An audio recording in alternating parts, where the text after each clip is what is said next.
Hi everyone. ಈ ಒಂದು ವಿಡಿಯೋದಲ್ಲಿ ನಾವು ಜನರೇಷನ್ಸ್ ಆಫ್ ಮೊಬೈಲ್ ಟೆಕ್ನಾಲಜಿಯನ್ನು ನೋಡ್ತಾ ಹೋಗೋಣ. ಅದರಲ್ಲಿ ಮೊದಲನೆಯ ಟೆಕ್ ಜನರೇಷನ್. ಸೊ ಈ ಒಂದು ಪೀಳಿಗೆಯ ಒಂದು ಮೊಬೈಲ್ ಯಾವ ರೀತಿಯಾಗಿತ್ತು ಅಂತ ನೋಡ್ತಾ ಹೋಗ್ಬೋದು.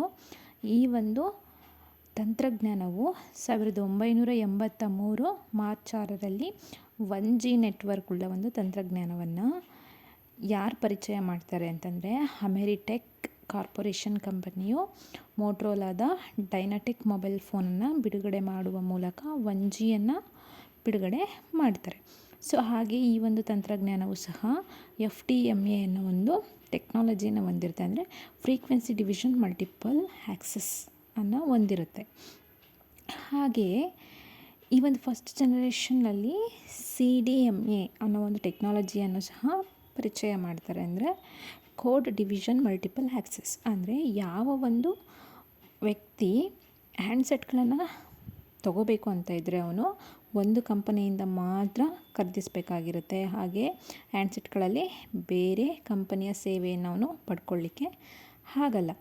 ಸೊ ಹಾಗೆಯೇ ಈ ಒಂದು ಟೆಕ್ನಾಲಜಿಯಲ್ಲಿ 1G ಅಂದರೆ ಎಷ್ಟು ಸ್ಪೀಡ್ ಇತ್ತು ಅಂತ ನೋಡ್ತಾ ಹೋಗೋದಾದರೆ 1.9 ಕಿಲೋ ಬೈಟ್ಸ್ ಪರ್ ಸೆಕೆಂಡ್ ಅಷ್ಟು ಮಾತ್ರ ವೇಗ ಈ ಒಂದು ಮೊಬೈಲ್ನಲ್ಲಿ ಇರ್ತಾ ಹೋಗ್ತಾ ಇತ್ತು. ಎರಡನೇ ಜನರೇಷನ್ ಆಫ್ ಮೊಬೈಲ್ ಟೆಕ್ನಾಲಜಿಯನ್ನು ನೋಡ್ತಾ ಹೋಗೋಣ.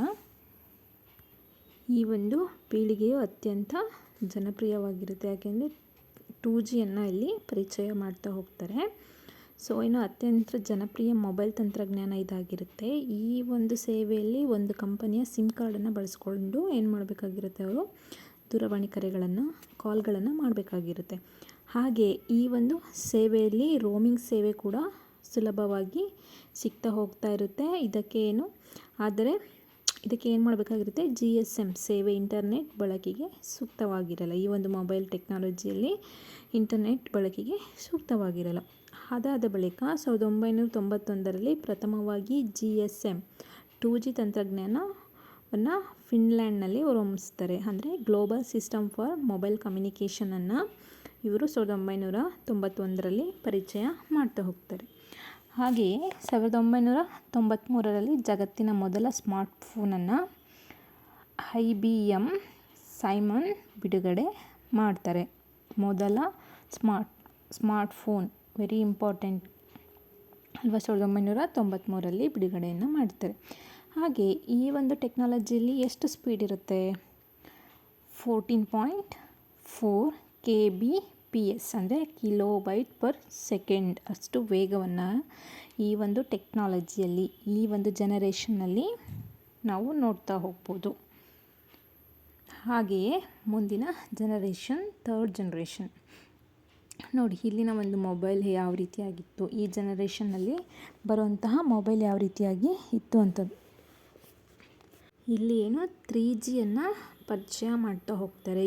ಹಾಗೆ ಇಲ್ಲಿ ಅಟ್ ಎ ಟೈಮ್ ಒಂದು ಧ್ವನಿಯನ್ನು ಮತ್ತು ಧ್ವನಿಯೇತರ ಸೇವೆಯನ್ನು ಸಹ ಒದಗಿಸ್ತಾರೆ. ಲೈಕ್ ಇಮೇಲ್, ಇಂಟರ್ನೆಟ್ ಈ ರೀತಿಯಾದಂಥ ಸರ್ವಿಸ್ಗಳನ್ನು ಈ ಒಂದು ಜನರೇಷನಲ್ಲಿ ಪರಿಚಯಿಸ್ತಾರೆ. ಹಾಗೆ ವಿಡಿಯೋ ಕಾಲಿಂಗ್ ಸರ್ವಿಸನ್ನು ಸಹ ಒದಗಿಸ್ತಾರೆ. ಹಾಗಾದರೆ ಈ ಒಂದು ಟೆಕ್ನಾಲಜಿಯಲ್ಲಿ, ಈ ಒಂದು ಮೊಬೈಲ್ ಟೆಕ್ನಾಲಜಿಯ ಒಂದು ಸ್ಪೀಡ್ ಎಷ್ಟಾಗಿತ್ತು ಅಂದರೆ 2.4 ಮೆಗಾ ಬೈಟ್ ಪರ್ ಸೆಕೆಂಡ್ ಆಗಿರುತ್ತೆ.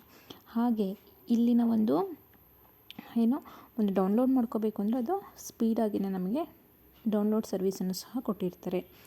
ಸೊ ಈ ಒಂದು ಟೆಕ್ನಾಲಜಿ ಅಟ್ ಫಸ್ಟ್ ಎಲ್ಲಿ ಪರಿಚಯವನ್ನು ಮಾಡ್ತಾರೆ ಅಂತಂದರೆ ಜಪಾನಿನಲ್ಲಿ ಮೊದಲಿಗೆ 3G ಸೇವೆಯನ್ನು ಪರಿಚಯ ಮಾಡ್ತಾರೆ. ಅದಾದ ಬಳಿಕ 2002ರಲ್ಲಿ ದಕ್ಷಿಣ ಕೊರಿಯಾದ ಹಾಗೂ ಅಮೇರಿಕಾದಲ್ಲಿ ಈ ಒಂದು 3G ಟೆಕ್ನಾಲಜಿಯನ್ನು ಡೆವಲಪ್ ಮಾಡ್ತಾ ಹೋಗ್ತಾರೆ.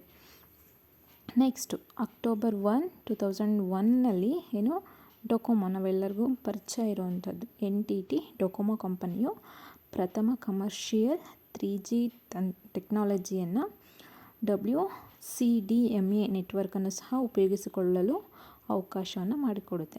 ಅದಾದ ಬಳಿಕ 2007ರ ಅಂತ್ಯದಲ್ಲಿ 295 ಮಿಲಿಯನ್ ಚಂದಾದಾರರನ್ನು ಈ ಒಂದು 3G ನೆಟ್ವರ್ಕ್ ನಮ್ಮ ವರ್ಲ್ಡ್ ವೈಸ್ ಹೊಂದಿರುತ್ತೆ. ನೆಕ್ಸ್ಟ್ ಜನರೇಷನ್ ಯಾವುದು ಅಂದರೆ ಥರ್ಡ್ ಜನರೇಷನ್. ಇಲ್ಲಿ ಏನು 4Gಯನ್ನು ನಾವು ನೋಡಬಹುದು.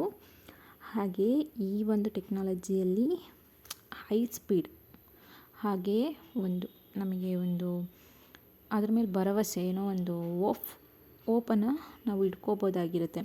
ಹಾಗೆಯೇ ಈ ಒಂದು 4Gಯು 3G ಸೇವೆಗಿಂತ ಹೆಚ್ಚಿನದಾಗಿ ವೇಗವನ್ನು ಹೊಂದಿರುವಂಥ ಒಂದು ಇಂಟರ್ನೆಟ್ ಸೇವೆ ಆಗಿರುತ್ತೆ. ಹಾಗೆ ಇದರ ಒಂದು ಸ್ಪೀಡ್ ಎಷ್ಟು? 200 MB/s ಆಗಿರುತ್ತೆ. ನೋಡಿ 4Gನ ಒಂದು ವೇಗ ಎಷ್ಟಿರುತ್ತೆ, ನಮಗೆ ಈಸಿ ಡೌನ್ಲೋಡಿಂಗ್ ಇರಬಹುದು, ವಿಡಿಯೋ ಕಾಲಿಂಗ್ ಆಗಿರಬಹುದು, ಹಾಗೆ ಇಂಟರ್ನೆಟ್, ಇಮೇಲ್ ಇವುಗಳನ್ನು ಪಡ್ಕೊಳ್ಬಹುದು. ಹಾಗೆ next generation, 5th generation of mobile technology ಅಂದರೆ 5G ಅಲ್ವಾ. ಇದು 4Gಗಿಂತ 100 ಪಟ್ಟು ವೇಗವಾಗಿ ಕೆಲಸವನ್ನು ಮಾಡ್ತಾ ಹೋಗುತ್ತೆ. ಹಾಗಾದರೆ ಇದು ಎಷ್ಟರಲ್ಲಿ ಪ್ರಾರಂಭ ಆಯಿತು ಅಂದರೆ 2016 ಜುಲೈನಿಂದ ಇದು ಪ್ರಾರಂಭ ಆಗ್ತಾ ಹೋಗುತ್ತೆ. ನಂತರ 2019ರಲ್ಲಿ ಸೆಲ್ಯುಲಾರ್ ಫೋನ್ ಕಂಪನಿಗಳು ಇವುಗಳನ್ನು ನಿಯೋಜಿಸಲು ಪ್ರಾರಂಭಿಸ್ತಾರೆ.